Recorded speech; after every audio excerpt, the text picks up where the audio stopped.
മത്സരാർത്ഥികളുടെ പ്രത്യേക ശ്രദ്ധയ്ക്ക് ഇന്നിവിടെ തേർഡ് വീക്ക് നോമിനേഷൻ നടക്കാൻ പോവുകയാണ്. എല്ലാ മത്സരാർത്ഥികളും കൂടെ ചേർന്ന് 5 പേരെ നോമിനേറ്റ് ചെയ്യുക. എന്നിട്ട് ക്യാപ്റ്റനായ വാൾട്ടർ എന്നെ അറിയിക്കുക.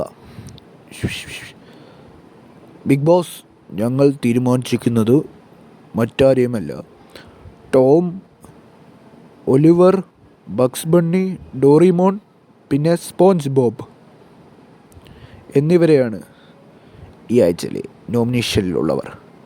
Tom, Oliver, Bugs Bunny, SpongeBob പിന്നെ ഡോറിമോണും എന്നിവരെയാണ് നോമിനേറ്റ് ചെയ്ത്. ഇവരോടൊപ്പം ജയിലിൽ പോയ റപ്പൻസലും ഉണ്ടായിരിക്കുന്നതായിരിക്കും നോമിനേഷനിൽ.